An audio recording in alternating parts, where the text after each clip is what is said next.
Mathias, nous allons être les héros grâce à Flavien et sa chronique dont nous sommes les héros. Oui Mathias, il m'arrive tout plein d'aventures dans ma vie tonitruante et du coup j'ai besoin de vous pour prendre les bonnes décisions. D'accord. Alors du coup on va rentrer directement in media res. Cette semaine je vais apprendre les arts martiaux chez les moines Shaolin. Youhou.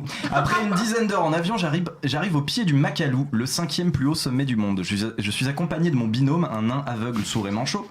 Pour arriver au temple, j'ai 3 moyens de transport, Mathias. Petit 1, je paye un ticket pour prendre le téléphérique. Petit 2, je fais la marche à pied. Je rappelle que le Makalu fait 8485 mètres. Petit 3, je tente l'escalade. Petit 3, tu tentes l'escalade en te servant du nain. Ok.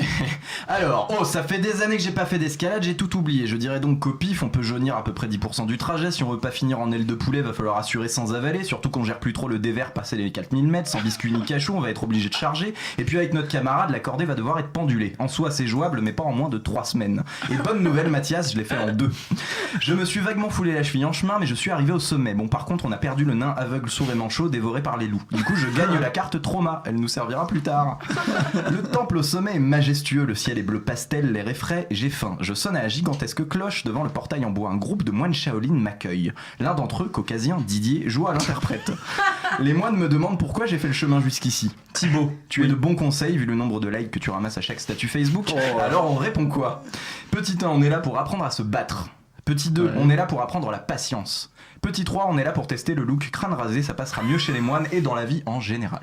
La 3 est bien. La 3 est pas Le mal. crâne rasé. Didier me dit qu'il est venu exactement pour la même raison. Néanmoins, Didier porte une coiffure afro, du coup je ne comprends pas. Les moines me disent qu'une coupe de cheveux est une très mauvaise raison pour venir voir les moines Shaolin et que la personne ayant pris cette décision devrait réfléchir à 2 fois à l'avenir. Surtout si cette personne s'appelle Thibaut Marchand. Y a pas à dire, ils sont forts ces moines. Je pénètre dans l'antre de l'abbé, guide spirituel des moines Shaolin, l'abbé Tseide. Il me dit que pour évaluer mon niveau, je dois me battre. Ça va pas être facile avec ma cheville, mais on va relever le défi. Léa, je dois choisir un adversaire. Je me bats contre qui pour les impressionner?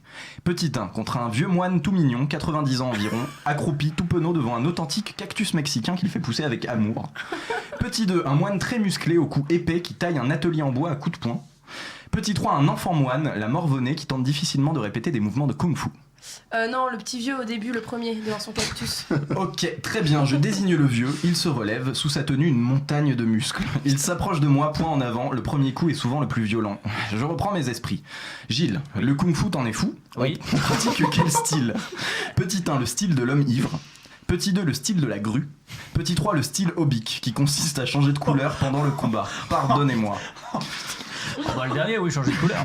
Ok, rouge, bleu, vert ou noir? Rouge. Le rouge, c'est. Je suis d'accord, c'est aussi ma couleur préférée, Gilles, bien vu. Du coup, le vieux fronce les sourcils et semble concentrer son énergie si fort que le parquet flottant craque sous ses pieds. Il me faut un cri pour commencer le combat, pour expulser la puissance, l'énergie. Alors vous allez tous me faire un cri. Gilles? Il est pas mal du tout. C'est ça. Mathias? Ok. Thibaut? Bon. Léa?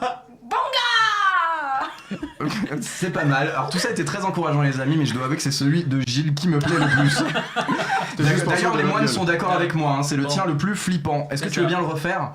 Ah non, on fait pas deux fois la même chose. Oui. C'est de l'impro total là, c'est... Mais c'était suffisant. Ouais. Mathias, quel sera mon premier move pour ce combat? Petit 1, je choisis la solution offensive, une attaque frontale avec le plus de force possible.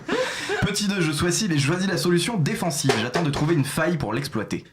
Petit 3, je choisis de déstabiliser mon adversaire de manière incongrue ou loufoque, comme dirait Thibaut Marchand. Je prends la solution offensive. Il y a un petit 4. Offensive. Ah, pardon. Je décide de fuir le combat en sautant par la fenêtre. Offensive. Je prends la solution offensive. Offensive donc, je tente une technique de Jeet Kune Do après un pas de côté et un mouvement sec. Le vieux esquive et me met un coup de phalange dans la nuque, ce qui me paralyse instantanément. J'ai perdu le combat, bravo Mathias.